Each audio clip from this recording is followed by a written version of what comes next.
Good morning, everyone, and welcome to the March 8th meeting of the Health Committee for the County of Renfrew and City of Pembroke. I want to welcome everyone, and I'm going to call the meeting to order as it is 9:30. As we gather this morning, I wish to acknowledge on behalf of committee and our community that we're meeting on traditional territory of the Algonquin people. And welcome to the March 8th meeting of the Health Committee for the County of Renfrew. Please bear with us as we correct our technical difficulties. We thank the Algonquin people and express our respect and support for their rich history. We're extremely grateful for their many and continuing displays of friendship. We also thank all the generations of people who've been careful stewards of this land for millennia. Ms. Hill, has the roll been called, please? Yes, Mr. Chair, roll has been taken. Okay, thank you. Having spoken to the roll, I do wish to welcome virtually. Actually, it seems that we have perhaps lost Councillor Purcell. I believe he was with us earlier. But I do want to acknowledge Councillor Weir. And just for committee's information, Councillor Weir has another commitment that may or may not come, and he may have to abruptly depart. So Ms. Hill has been notified, and Councillor Weir will let Ms. Hill know if same exists. But you may look up, and Councillor Weir has vacated the meeting. I would invite now disclosure of pecuniary interest, and if any, the general nature thereof. I recognize none. Just before, actually, I was remiss, I should have done this earlier, where it does not provide me a spot on today's agenda, I will use the authority vested in me by the warden to extend a very happy International Women's Day, both to all those present here and to all women at large, if you will. I think that it's fantastic to have a day not that is specifically recognizing the incredible value that women are bringing to our societies right across the globe. What it is certainly worth keeping in mind is it is just a little outside of a century ago when women were actually extended the vote in this country. We certainly have made headway since then, but there is still much to do to move forward. For committees in formation, then as now, the Western provinces were the enlightened provinces, the first in 1917 to extend female suffrage, though it should be noted at the time that it was not extended, it was only extended so far as it was extended for male suffrage, which still included Indigenous and Asian communities who were still not provided the vote. So you can see that the struggle is ongoing.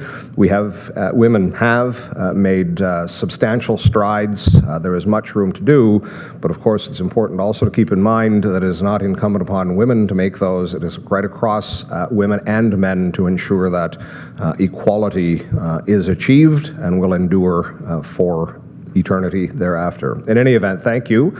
I would now seek a motion to adopt the minutes of the previous meeting held on February 15th, 2023. Moved by Councillor Murphy, seconded by Councillor Grills. Any errors or omissions? Seeing none, all in favor? That is carried. Thank you. There were no delegations at time of mailing. Mr. Kelly, does that continue to hold true? That does, Chair. Thank you. With that, we will go directly into the long-term care report. I would invite Mr. Blackmore, please, to take us through same. Thank you, Chair. Through you to committee. The first item is the inspection report from the Public Health Inspection of Miramichi Lodge, conducted February 15th by Inspector Shannon Thorpe. Pleased to advise that there are no matters of non-compliance, and congratulations to Food Services Supervisor Sherry Hendry and her fantastic crew for their impeccable conditions kept in our kitchens. Item number 2 is a resolution seeking the approval of the 2023-24 Quality Improvement Plan submissions for Bonnechere Manor and Miramichi Lodge. Shall I read the recommendation? Thank you, Mr. Blackmore. I think we'll just pause. We're going to probably get a little deeper into the weeds on item number 2, the quality improvement plans. As I understand, there is some more background to provide to committee via a PowerPoint presentation. So we'll just review item number 1 as the loan information item. Are there any questions or comments, committee, on the information item number 1 vis-a-vis the inspection at Miramichi Lodge? I see none. That being the case, Mr. Blackmore, yes. If you could please read the recommendation, and I will seek a mover and seconder. The recommendation is that the Health Committee recommends that County Council authorize the Warden, Chief Administrative Officer, Clerk, and the Director of Long-Term Care to sign and submit the quality improvement plans for Bonnechere Manor and Miramichi Lodge and submit to Health Quality Ontario before March 31st, 2023, that being the deadline. Thank you. Can I have a mover, please? Councillor Nicholson, seconded by Warden Emo. Back to you, Mr. Blackmore, both for the background attached and for the presentation that you prepared for us. A bit of a background before we get into the PowerPoint. So as background, the Quality Improvement Plan, or QIP, is a collaborative measure implemented by Ontario Health and the Ministry of Long-Term Care to focus on sector-specific priority indicators in a given year. The QIP submission is a mandatory requirement that it's back in place since it had been suspended during the pandemic period. And as I said, with committee's indulgence, I will pull up a PowerPoint presentation to go through. Tina, do we have that ready? On screen? Great.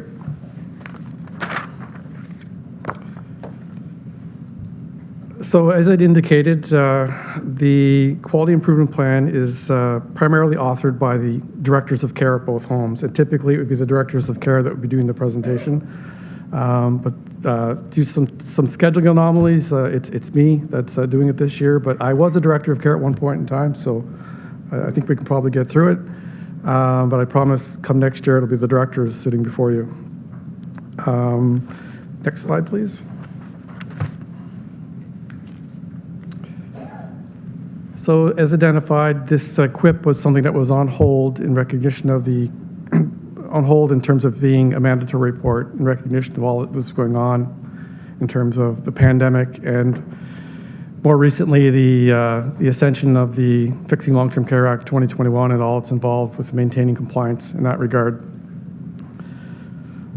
The statistics that we're going to go through in terms of where both homes sit in relation to the rest of the province were gathered or current as of September 2022. So yeah, in that those statistics are gathered by way of what's called a RIE MDS assessment. So it's an assessment that's done on every resident by our registered staff, and those statistics that are gathered are the stats that we see on the CIHI report.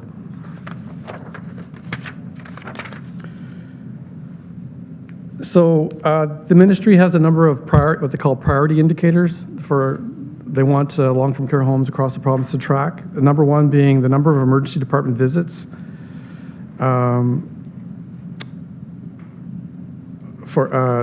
ambulatory care sensitive conditions per 100 long-term care residents.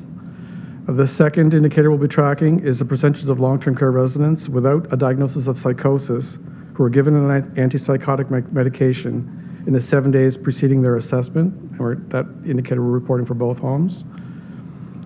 The third indicator we're looking at is the percentage of long-term care home residents who developed a stage 2 to 4 pressure ulcer or who had a pressure ulcer that worsened to a stage 2, 3, or 4 for both homes.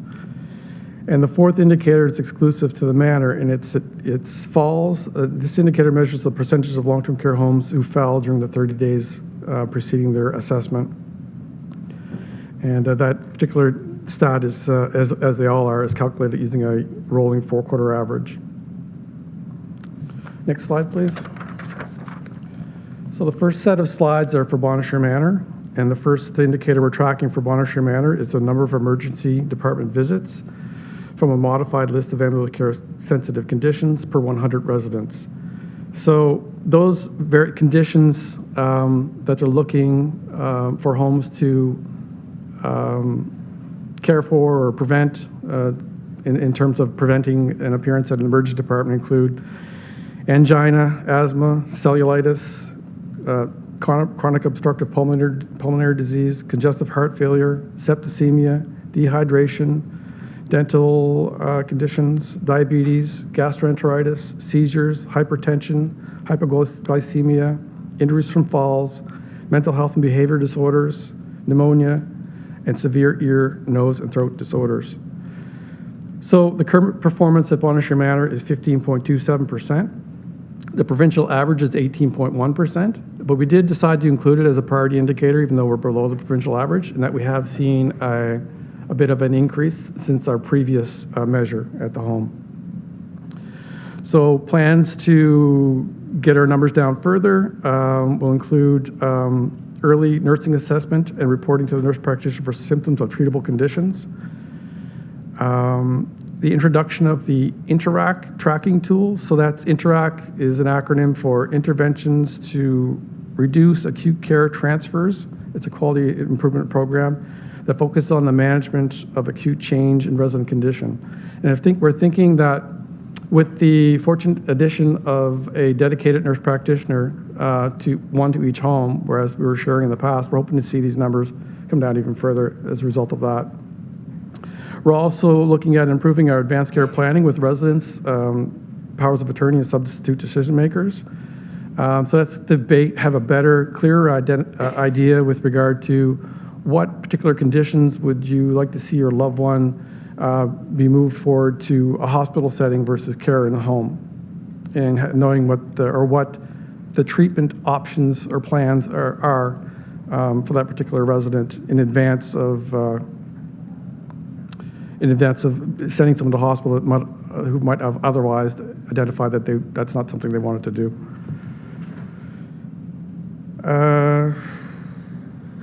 Next slide, please. So the next indicator we're tracking for Bonnechere Manor is the percentage of residents with a pressure ulcer that worsened to a stage 2, 3, or 4 since their last assessment. Currently running at a 2.7%. The provincial average is 2.3, and we're hoping to get down to a 2. And just for your knowledge, stage 2, 3, 4 descriptions. So stage 2 basically is a wound that's broken the upper layer of skin or the epidermis, and with possible protrusion into the dermis, or the next level of skin. Stage 3, you've broken through the epidermis, dermis, and there may be fat layer involvement. Stage 4 is a deeper wound. You may actually be getting into involvement of tendons, muscles, and bone. So in terms of strategies to get our numbers down further, some enhanced education for registered staff and personal support workers specific to wound management and wound prevention. We're looking at streamlining our product selection through our vendors for particular wound dressings, trying to build in a more of a consistency with regard to use of which product to use when, with the help of our representatives from our vendor representatives, experts. And enhanced usage of photographs on the chart itself to aid with tracking and monitoring, measuring. Next slide, please. So this next slide, it's a priority indicator tracked throughout the province. It's the percentage of residents who are given an antipsychotic medication without a diagnosis of psychosis within the 7 days preceding their resident assessment. Current performance is 27.34. Target justification is to get below the provincial average, 19.3. And at Bonnechere Manor, we're engaging our behavioral support Ontario PSWs and nurse practitioners to work together to ensure thorough medication reviews for all residents taking antipsychotics, with the goal to target deprescribing individuals on a case-by-case basis. And just to note that at onset, we're seeing an increased incidence of antipsychotic use on admission. So that's a focus as well, is to start the weaning of antipsychotics that aren't necessary. To note,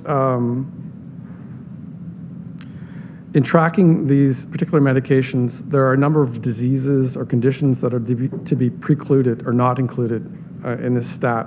And they include residents diagnosed with schizophrenia, Huntington's chorea, hallucinations or delusions, as well as residents that are at end-stage disease or receiving hospice care. So we do know, we're finding here at the Lodge, it's going to be one of our focuses, is, I'll get into that later, there were a number that were miscoded, i.e. there were residents that were at end stage where orders for antipsychotics can be included as part of what's called a palliative set of orders. We're hopeful to see a drop in a review of the coding procedures. In other words, we're hoping that some of these numbers are actually the result of being miscoded. Our next indicator, next slide, please.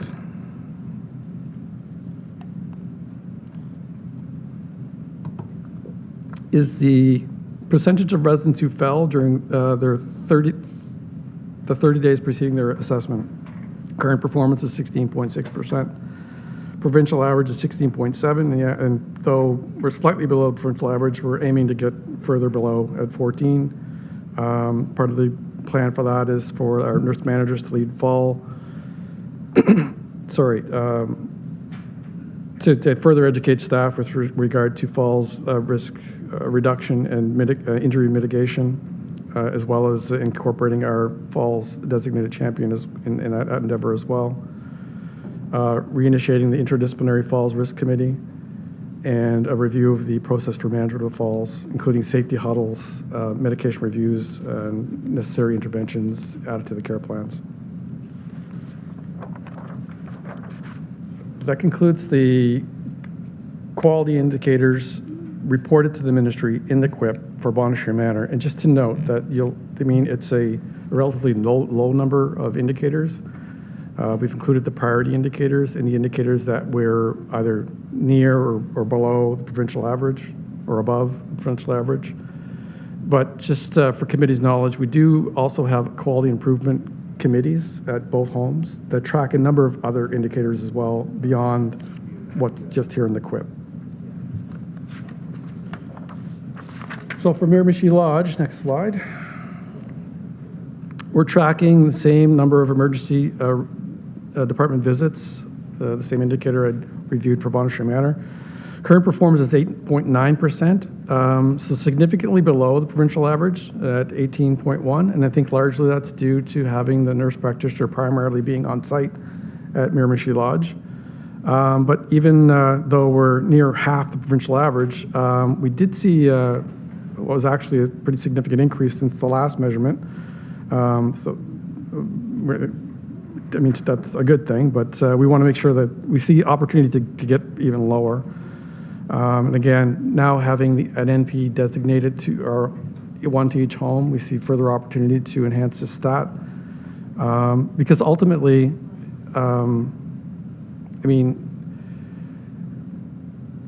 the residents, for the most part, would prefer to be treated at home or in a long-term care home versus go to the hospital where possible. And we want to afford that opportunity where we can. So it's kind of it's a win-win. It's a win for the hospitals in terms of not bed blocking. It's a win for the resident in that they're being cared for where they live. We'd also, similar to the Bonnechere Manor, we're looking at enhancing, as a next step, enhancing clearer communications with the resident and their family with regard to what is it that you may want in terms of treatment should your condition worsen. So we're clear about that as much as we can be upfront. And I should note too that both homes are fortunate to secure social workers, which have been a great addition with regard to having those types of conversations with family as well.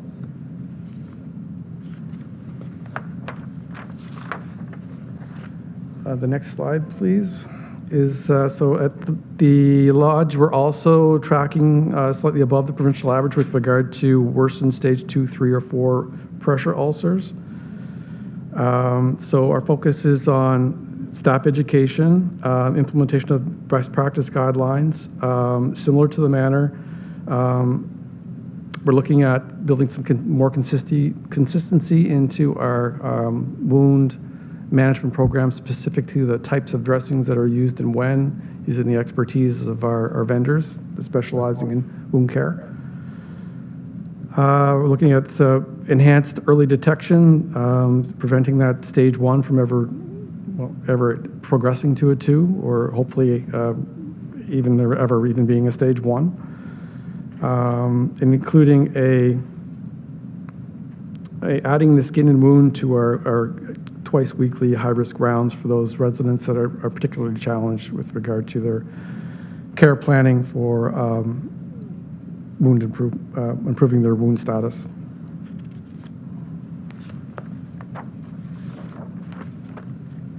And the final item, next slide, for Miramichi Lodge is, again, we're tracking slightly above the provincial average in residents receiving an antipsychotic without a diagnosis of psychosis.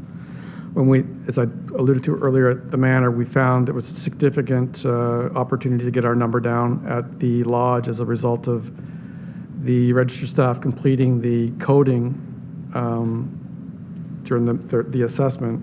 There has been some revisions that remove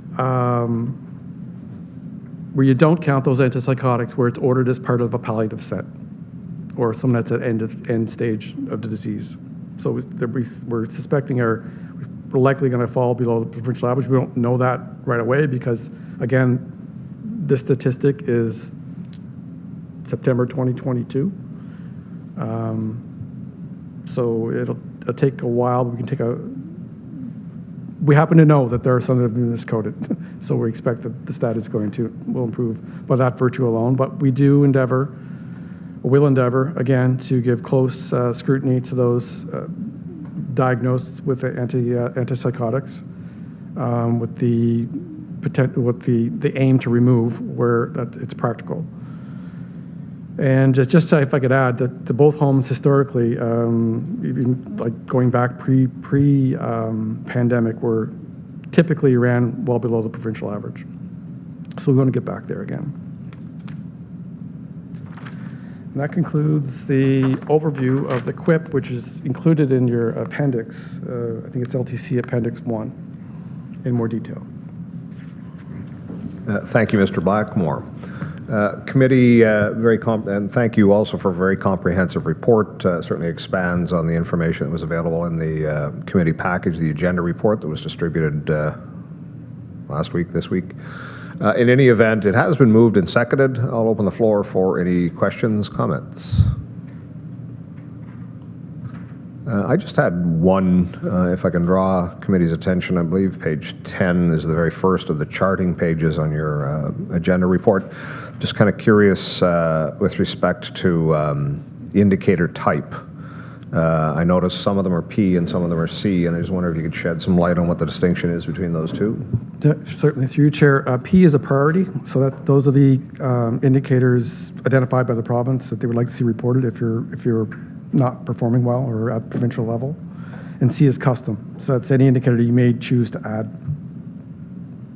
Okay, thank you. And so I'm assuming then, particularly as it would pertain to C, then, you would identify that there are the quality improvement committees as well, so that there's an internal discussion to kind of triage, if you will, being careful not to overutilize that term, as to what the priorities with respect to quality improvement should be.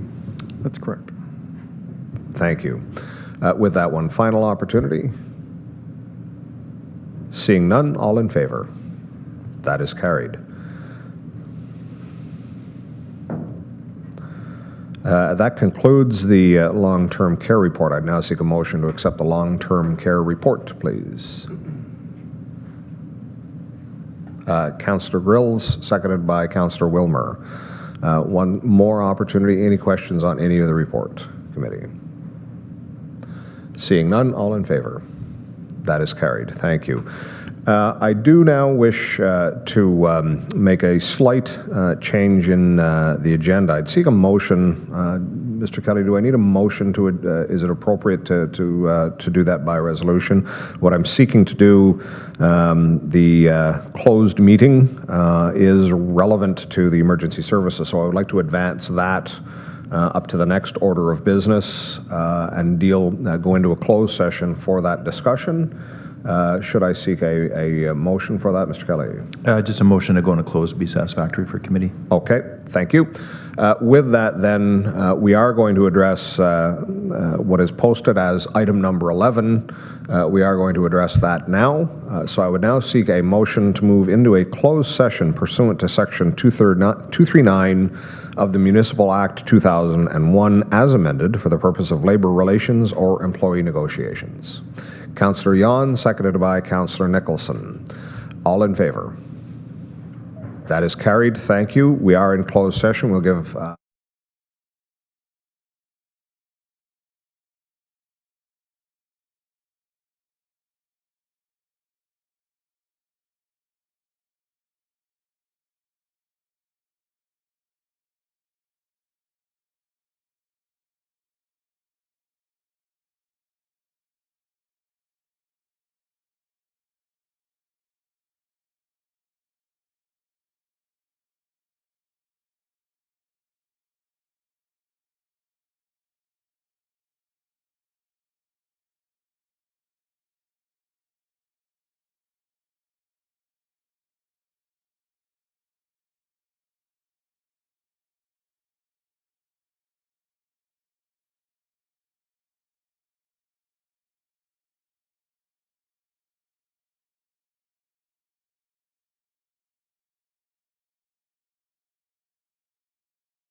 Welcome back, everyone. I much appreciate everyone's patience.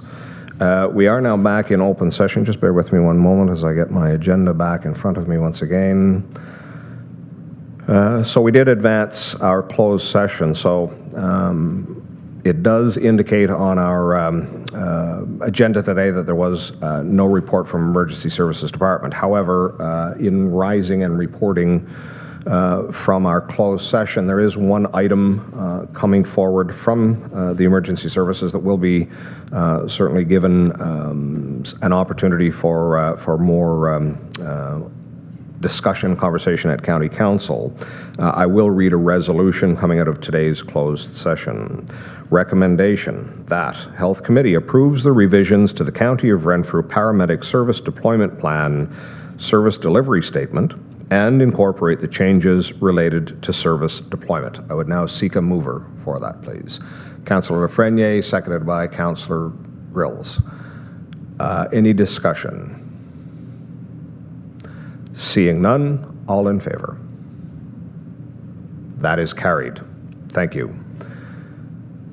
We will return now to our regularly scheduled agenda. We are at item number 9, the Board of Health minutes. They are attached for both the January 3rd, 31st, and February 7th special meeting of the Board of Health.